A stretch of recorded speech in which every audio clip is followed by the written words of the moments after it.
The Jesse Blake Sports Report with Jesse Blake.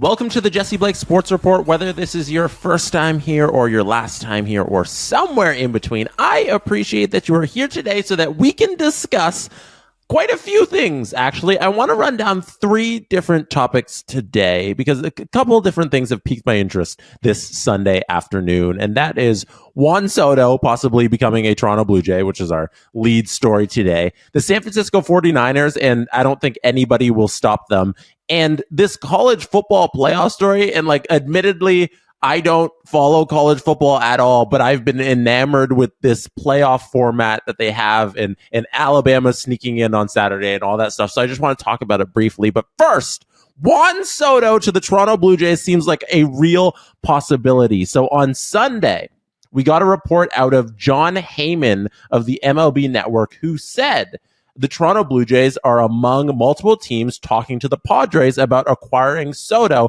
after discussions with the New York Yankees stalled.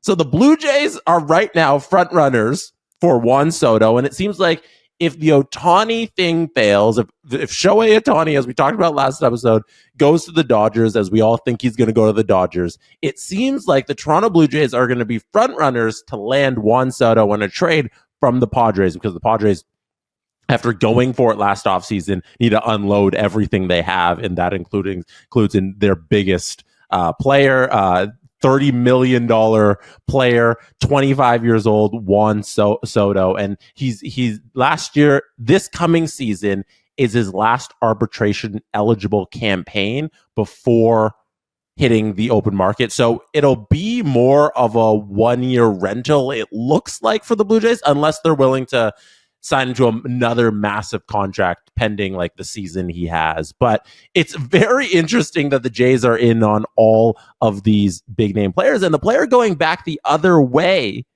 could be, according to Ben Nicholson-Smith of Sportsnet, Alek Manoah.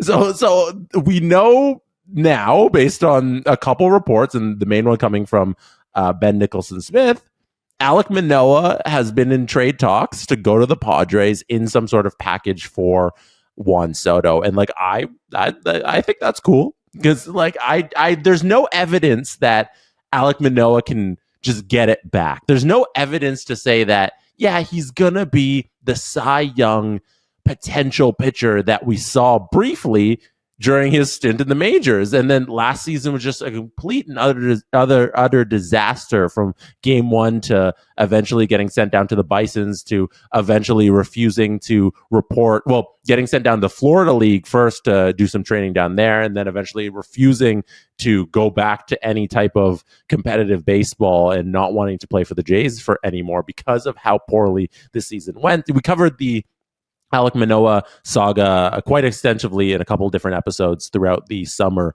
on this podcast. So go back and check out those if you want a little history on the in-the-moment reaction to how that Manoah saga played out. But I don't think he has a long future with the Blue Jays. It'd be nice if Alek Manoah comes back and is the Alek Manoah of old, but I don't see that happening.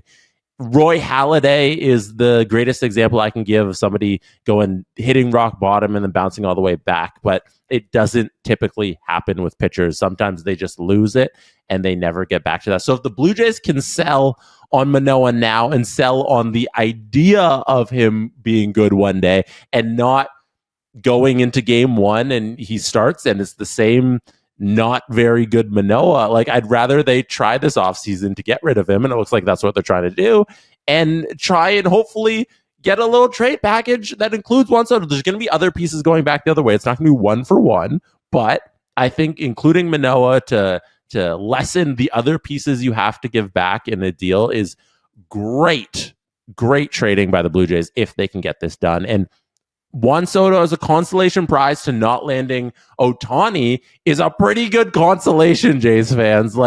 That's going to be a huge addition to the lineup and exactly what the Jays need. Last year, they had the best pitching staff in the American League, and to not do everything you can this offseason to support that pitching staff for next season would be a disservice to the fan base and disservice to the team. So I'm very happy at everything we're hearing out of the Blue Jays this offseason, where they're trying to go for it next year. And Juan Soto would be a huge swing, and it could be a potential home run if they land him. But like big fish, fingers crossed, they end up landing Shohei Ohtani, which is it's coming down to them and the Dodgers. There's been a little bit more talk of the Los Angeles Angels of Anaheim getting back into the sweepstakes of re-signing Ohtani, but I don't know. Personally, like based on really nothing, based on the tea leaves, I guess, I think Ohtani wants a change of scenery, and why not Toronto? Why not the entire country of Canada? You already have America. Like, no matter where you are, as long as you're in the MLB, you can market to America. But if you're playing for the Blue Jays, you can market to Canada. And then you're obviously going to be the international star that you're going to be. But it makes a lot of sense for Ohtani to want to come play in Toronto, and I hope it comes true. But if it doesn't, if he ends up going to the Dodgers, I'd be cool with Juan Soto. That would be fantastic. So other thing I want to touch on today. So we've covered that.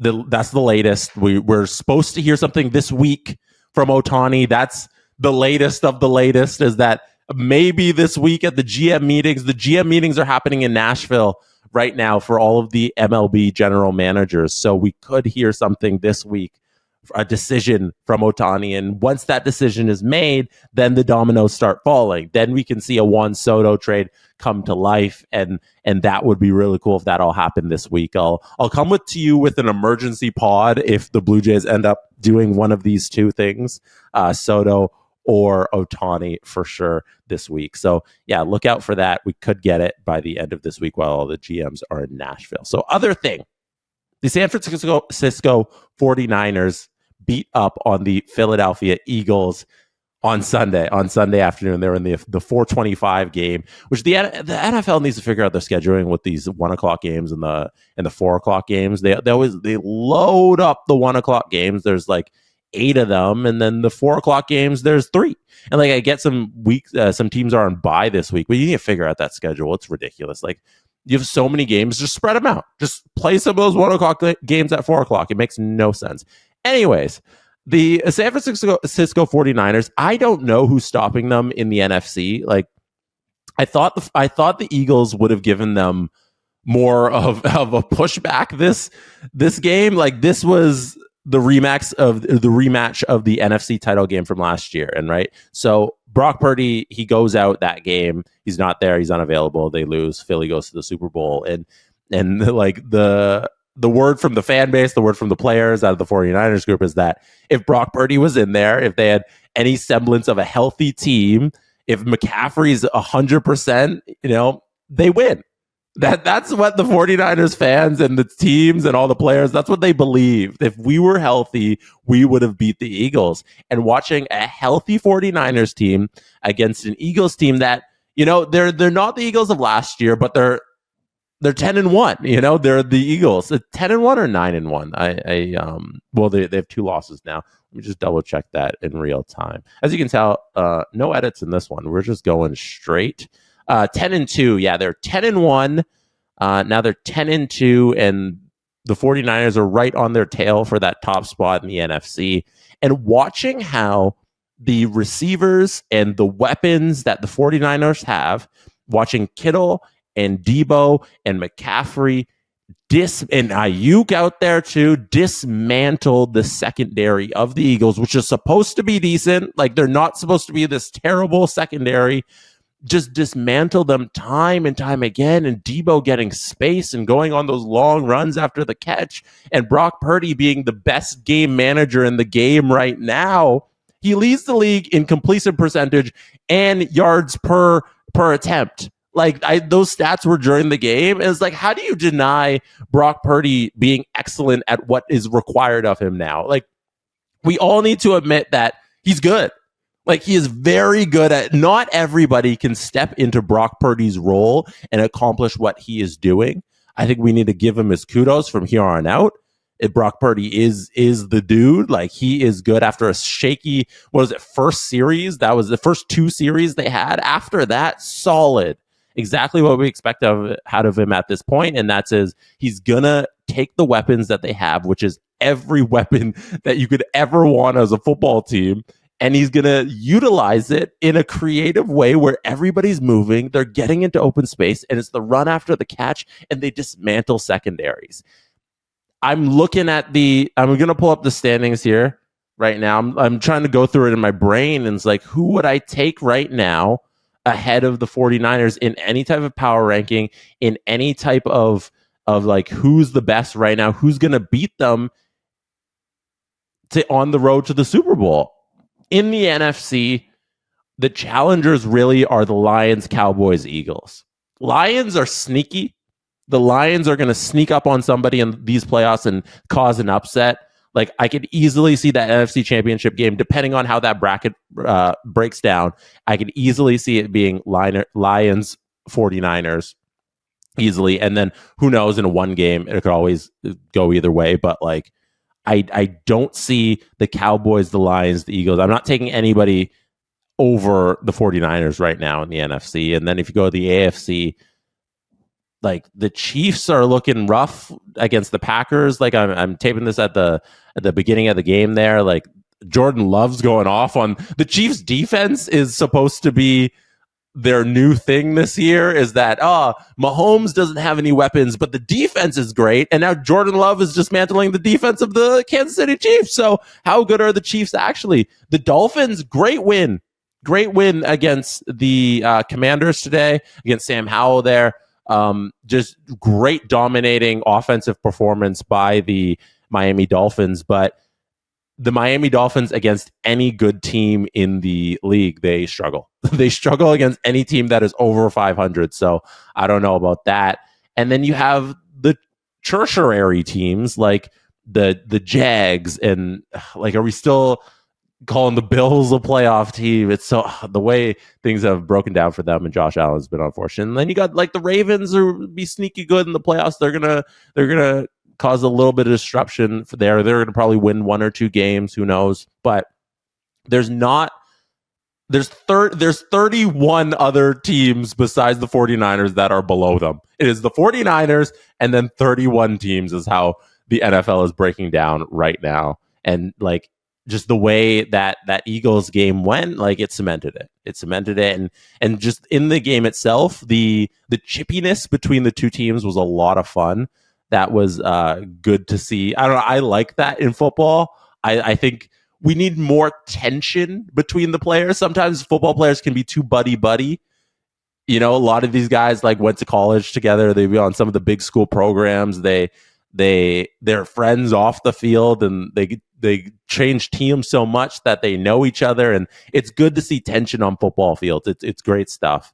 That was a I wouldn't say it was a great game from a competitive standpoint for sure, but watching San Francisco do their thing and work their magic is a beautiful thing. Last topic I want to hit on today, because Saturday, I'm not the biggest college football fan. I mentioned this off the top. I'm not the biggest college football fan in the world, but Saturday was the SEC championship game. SEC, for people who don't know, is Division I football. It's the SEC. I'm in my mind. All I have is Drake's Draft Day. Drake's got a song called Draft Day.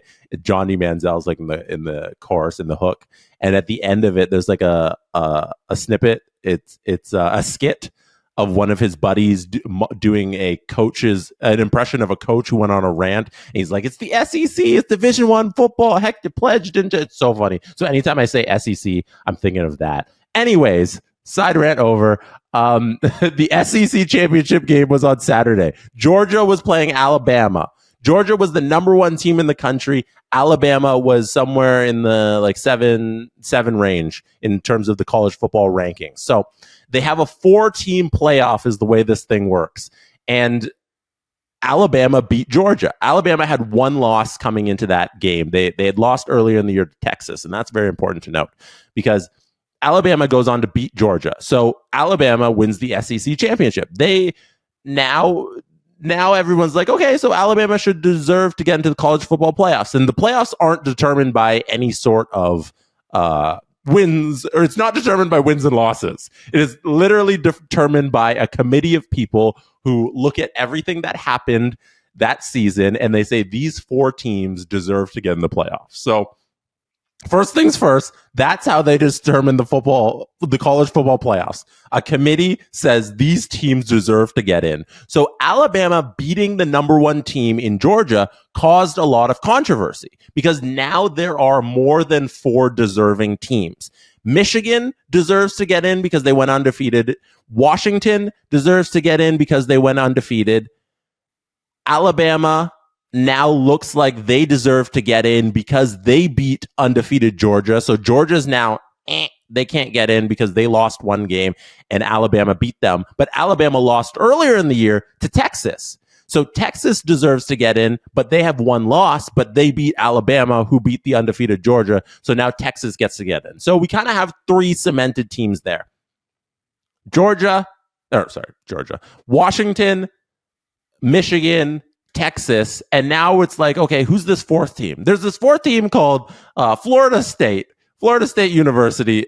FSU is what everybody likes to call them. FSU went undefeated during the regular season. And usually when you're undefeated and you come from one of the Power 5 conferences, so there are 5 big conferences in college football, which Florida State is in. They're in one of the Power 5 conferences, and they went undefeated, and they didn't get into the playoffs, and instead the committee said that Alabama gets to get in instead. And people are livid about this because Florida, they, by the way it's supposed to work, Florida should get in. If you go undefeated and you win your conference championship game, you're supposed to be like, oh, that's how it works. But Florida, they lost their starting quarterback. So despite doing everything on the field, never losing a game, winning a big Power 5 conference championship, they didn't make the playoffs because the committee said if they get into the playoffs, they're going to get creamed anyways. So we're not letting them in.